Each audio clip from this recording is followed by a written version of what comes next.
So it's happened again. I've won another vehicle on Retroshite. This one cost £3.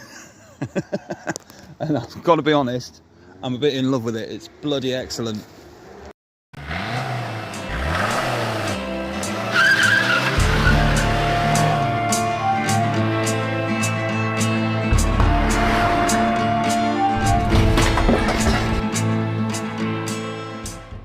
So it's 13 minutes past 9, 11th of the 5th, 2025. I'm going to hit generate in 3, 2, 1, go. Number 659 for the Fiat. 659 is Scheitberg. Scheitberg, whoever you are, you've won a Fiat. What a cracking username. That's probably the best one I've heard yet. So the Fiat is going to Phil of Nottinghamshire. Well done, Phil. You've won a Fiat camper. This is my 1998 Fiat Fiorino 1.7 turbo diesel. It was previously owned by YouTube legend Scotty Fairno, and he had a video on it from 2 months ago with him changing the clutch and changing the front caliper, which I can confirm have both been done, which is nice. The clutch especially, because under here these bolts for the anti-roll bar were still only on a couple of threads because he must have forgotten to tighten them up. But since he's put a new clutch in it, I'm not going to complain at all. And since it only cost £3, I don't mind in the slightest. So it used to be a wheelchair accessible vehicle. It looks a bit like the Popemobile. It's been nicknamed the Smurfs for Smurf hearse. It's getting quite busy out here now, so let's go inside and see what it's like. So I've had the van 4 days now. I purposely left the interior pretty much exactly as it was when I got it, so we could have a look around it together. When it was delivered, me and my wife were digging out a tree stump to make room for it on the driveway, so and my father-in-law was doing it as well, so it seemed a bit mean to leave them doing all the hard graft while I make a video of my van. But yeah, here it is anyway. The only thing pretty much that's changed is that there was a pack of Jaffa cakes on the passenger seat, because it came up in conversation with Scott from Retroshite that is my son's reaction to me winning the van and being shown a picture of it was, "Oh my god, I love it so much, and can I have some Jaffa cakes, please? Please, can I have some Jaffa cakes? Can I have some tomorrow? Because I just really want Jaffa cakes." So he included some Jaffa cakes, which was nice. Look! Jaffa cake! What do you say to Scott? Thanks. And some Retroshite stickers, one of which is on the back of the van right now. It's got this funky door pocket. There's only a door pocket on the driver's side, and it's just a little vinyl thing, really. Got some valve cap covers, or valve caps rather. Ice cream spoon.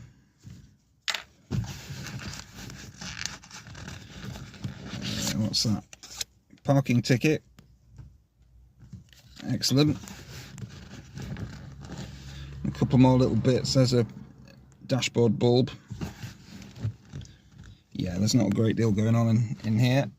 There is something else at the bottom actually. A nail with more parking tickets stuck on the end.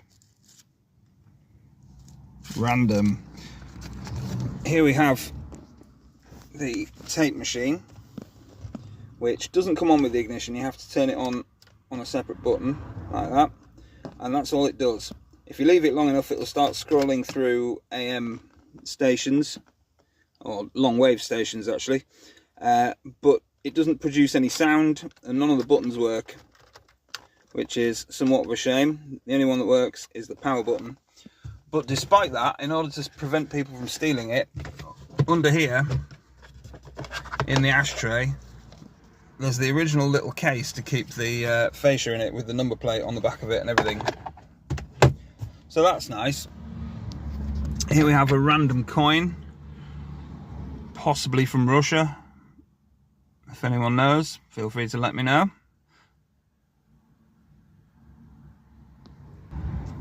None of the writing is legible to me. In here we have a starter for a strip light, the MOT history for the van, a bulb holder,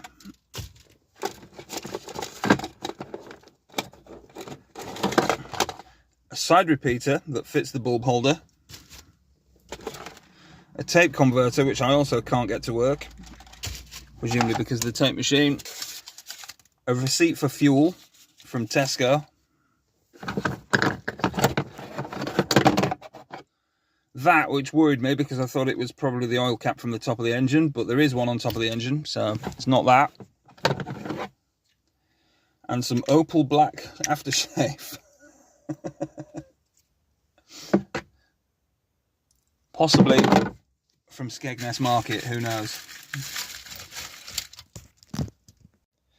So in here is actually quite a nice place to be honest. It's very basic, but in a fun way. Yeah, you know, the fan works and everything like it should. It's got a digital clock, which is a nice addition. Seats are comfy. This one's, the driver's seat's a bit ripped, but it's all right. The speedo is stuck at 83,000, which I think is only a recent thing, because I'm sure it had a different mileage on its last MOT. So the speedo doesn't work either. So basically, I'm assuming it snapped the speedo cable, so I'll have to see about replacing that. There's a little window up here for the wheelchair user in the original intended purpose to look out of. It is a little bit grubby here and there, so it would benefit from a good clean. I have dusted the dashboard and cleaned the windscreen because it was absolutely impossible to see out of there when the light hit it, and it was all on the inside. It was like, you know, from opening cans and things, it had sprayed on the windscreen. So that's sorted. It doesn't have central locking at all. It's got keep fit windows, very basic, no door card this side. It's got the tax disc holder from a motorbike in it. And if we come around here,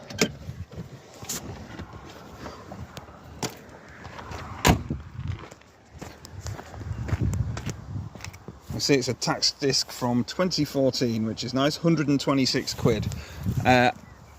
It is a lot more than that to tax now, 11 years later. Got one hubcap missing, unfortunately. And there's a sneak peek of the interior. Let's go in the back. So here it is from the back. It's surprisingly narrow, actually. It really strikes you from the back how narrow it actually is. Under here, when I had it up on the ramps at work the other day, I'll just wait for this car to go past. That levelling valve was stuck, so I sprayed it with duck oil. And freed it off, so that's all right. That'll pass an MOT. It's had new sills, or at least partial sills, put in at some point. Down here is the only bit of structural rust I've found on it. The jacking point, I don't know if you can see from that angle,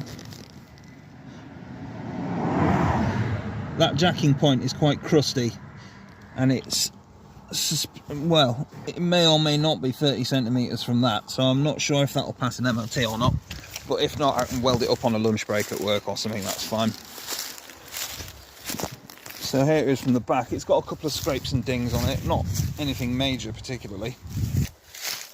The most obvious is that bit where the paint's flaked off. But for £3, it's a belter. Thanks, Retroshite. So, on opening the back door, the first thing that strikes you is the oil on the floor there. Unfortunately, well, it had a spare fuel pump in the back, which we'll get to in a minute, and unfortunately the old one was put there and leaked a bit on the carpet, so I'll have to clean that up, but it's nothing major. Curtains, tied back with a loop of wire.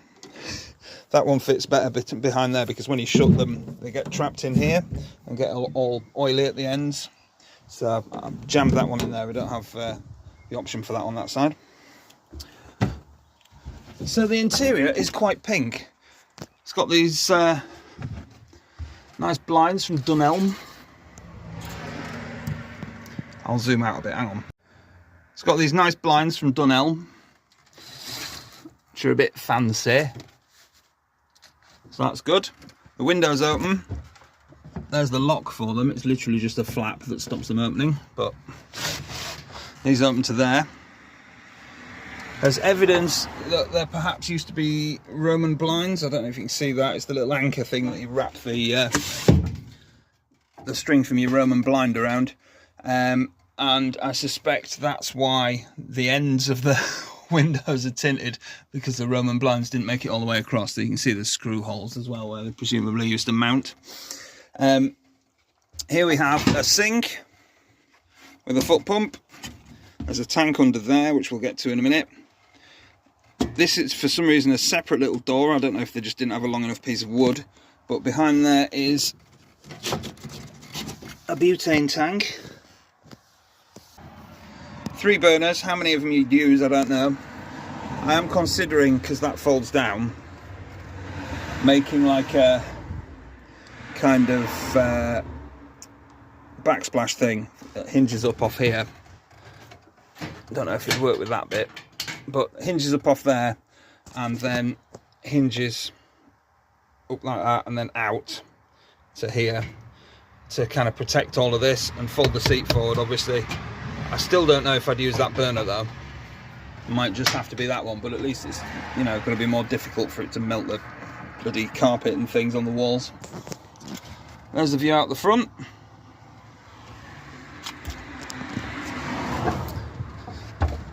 This lifts up for access. It also slides out. But in here we have, at the back there you can see the freshwater tank. The grey water flows straight onto the floor. A incredibly small and useless dish rack to go on the tiny draining board. And then over here, in case your kids want to play frisbee, we have one brand new brake disc and a set of pads. So I'm assuming he must have done the other side when he did the caliper, so perhaps the driver's side still isn't done, so it might need doing to match, I don't know. And on this side we have one of these fancy fold out beds. I'll show you before and after. So there we go, that's it folded out. There's no mattress on it obviously yet. This isn't fixed down either, so you can take the whole lot out. It might be better just to sleep direct on the floor, I don't know. But I quite like the idea of it, because even when it's folded up there's still room for some storage underneath. Underneath we have a curtain which isn't fitted, that presumably is for across there. That's better. So under here, as per the Retroshite video, there's a kettle, which unfortunately I can't find the whistle for, because I'd quite like to use that. And a couple of pans and stuff. And there's your curtain. The bed as well is only about 5 foot long, so I could lay in it diagonally. But if me and my little boy go camping, then we're going to have to share it. So I think the idea is to have a flap down end that goes here. And in order to flap it down, suddenly there's loads of extra room. So we could have a bit of plywood that goes across here, and that would be sorted. So that's kind of the plan there. What else is there? 2 strip lights, for some reason both next to each other. They just work off the 12 volt. And that is pretty much it, really. This is my little van. It's a nice place to sit. It's got, I don't know if that's from Bonanza comic or some sort of cowboy comic, but it's been decoupaged. Unfortunately only up to there. I think the decorating job was a bit half finished in this, because someone's started painting over it in grey now, and down here, and the masking tape wasn't even off yet from the pink, so I don't fully understand, unless it was grey and then painting it pink, I don't know. But my wife quite likes the pink, so it's going to stay pink for now. even though we can't bring any of the kids with us, so one of us is always going to have to stay at home when we come out in the van. Its main use is going to be transporting my little boy about. So under here we have the 1.7 turbo diesel lump. So I think whoever painted the kitchen pink also painted the Fiat badge pink with the same paint, which is nice.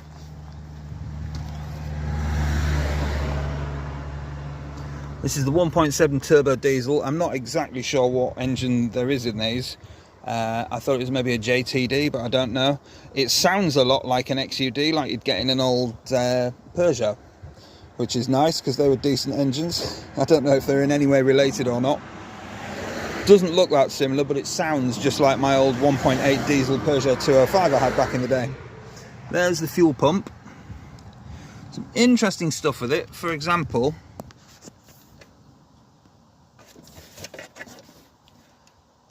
the stop cable end is actually part of a 3-pin plug, which is nice. But yeah, it does have a bit of a problem with leakage. Let's see, that doesn't smell of diesel actually, maybe that's not diesel, but it does leave a bit of a spillage, unfortunately.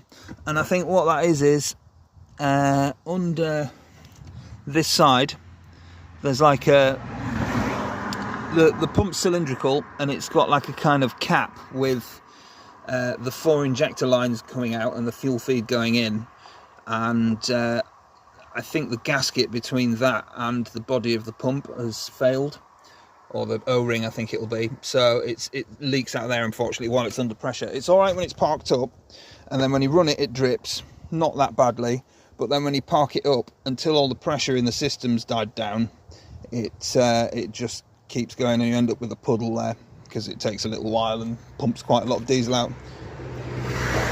Probably a couple of egg cups of diesel come out. So yeah, I'm going to get that sorted. I've had a price for refurbing that pump. That would be 360 quid, and I haven't found a price. I've found a price on eBay for a new pump, and that's 300 odd quid as well. There was a pump in the back. I think the idea is just to fit the pump that's in the back for now. I wasn't sure if that was the one that was taken off originally and replaced with that one, because that one might be a bigger pump because it's a slightly different design. I don't know if it's the correct pump for the van, either of them. So best bet is just put it in, try it, see what it does. Yeah, but it's not a case of just bolting it on, it's got to be timed with the engine as well, so that's going to be a bigger job than I was hoping for. But other than that, and the fact that 2 front wheel bearings need changing,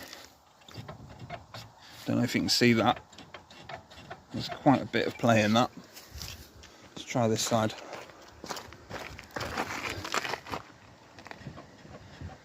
Yeah, this one's even worse. Other than that, it actually drives really well. So let's do that.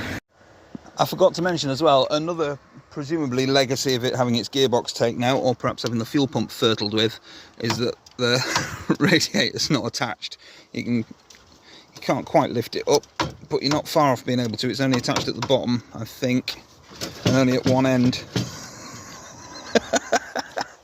God, I love this thing. Again, I knew it was shite when I got it, and it adds to the charm, and little bits I can fix, I enjoy doing that. So I think really it'd be rude not to go for a drive, wouldn't it? Let's enjoy the clattery 1990s dieseliness. You've got to glow it up every time. Doesn't like to cold start, but it does start quite nicely once it's been glowed up. Little tiny indicator to stalk.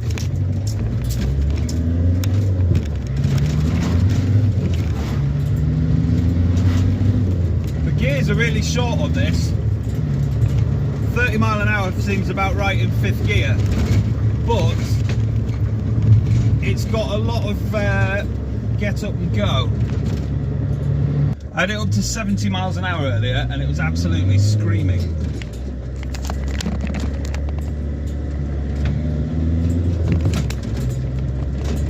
But it's alright.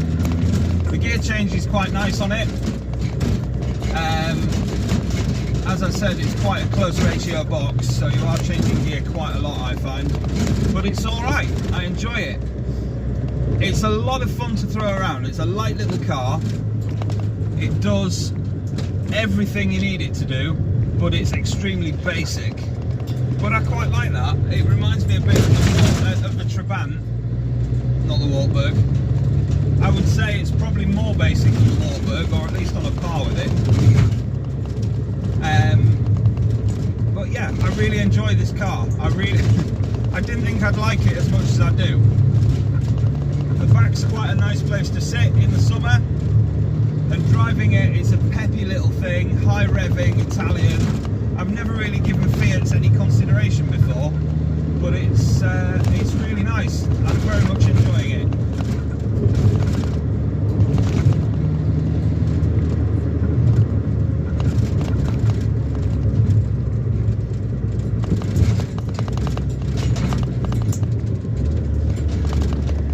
No power steering, but it doesn't really need it, to be honest.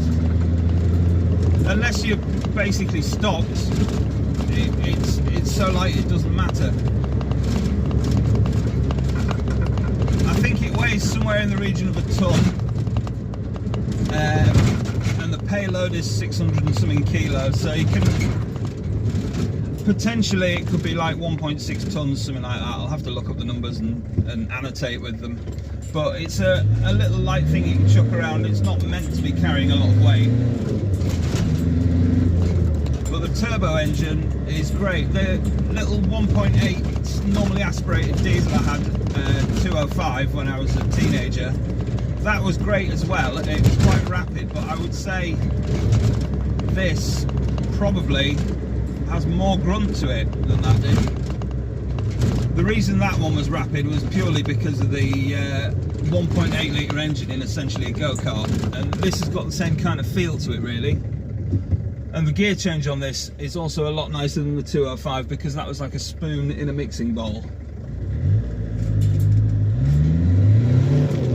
See, we could have spun up then at the top of the rev range. It felt like we were going to break traction there, and we didn't, luckily.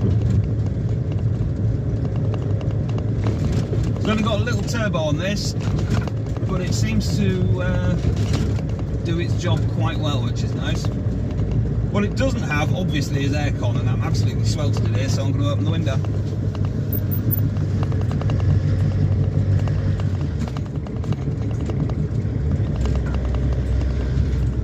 The wheel bearings at the front are making a bit of noise. I'm going to have to do that fairly soon. The only reason I've not done them already is because I'm saving up to do the fuel pump first.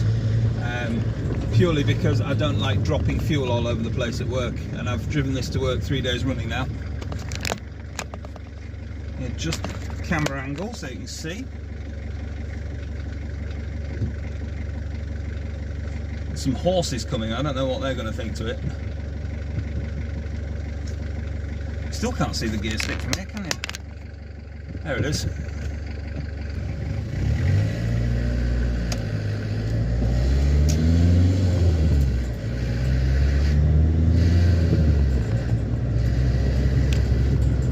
It's a surprisingly civilised thing to drive around at lowish speeds. Like round town it'd be perfect. If anything, overpowered for around town. As I said, it is a bit of a screamer on the dual carriageways. But at no point earlier did I think it was having trouble with that. In fact, the temperature never went above 75. So, yeah, it's quite a nice little thing, really.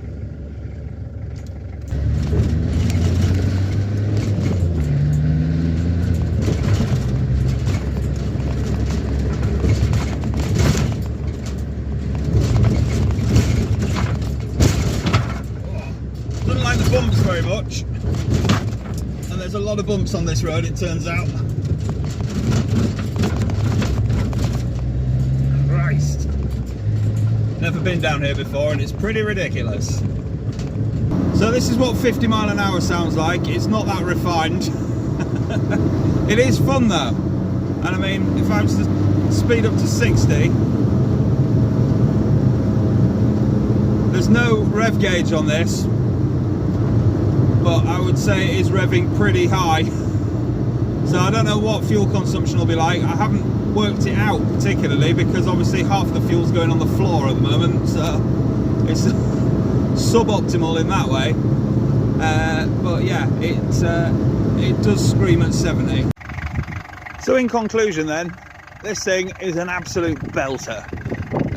So far as I'm concerned anyway. Yes, it looks stupid. Yes, the flames mean that nobody takes it seriously, and they wouldn't anyway, because look at it. But to me, this is about as perfect as it gets. The only real way this could be improved for me would be to be bigger so I could take the family with me. But actually, you don't always want to take the whole family with you, do you?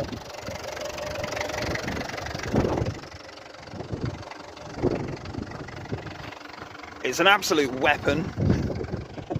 It's great fun to drive. And it cost me £3. Best £3 I've ever spent. But yeah, in conclusion, I love it. It's brilliant, and you should all go on Retroshite and buy tickets for things because the odds are so much shorter than other places that you might even win twice. So we'll get this prepared here now, guys. Minimum 1, maximum 7,999. Let's find a winner for the last time of the evening. Good luck to everyone who entered in for the GT550. Fingers crossed for you all, and let's find ourselves a number in 3, 2, 1. Congratulations to you, Philip. You've just won yourself a 1977 Suzuki GT550 plus £500 in cash, potentially for just £2.99.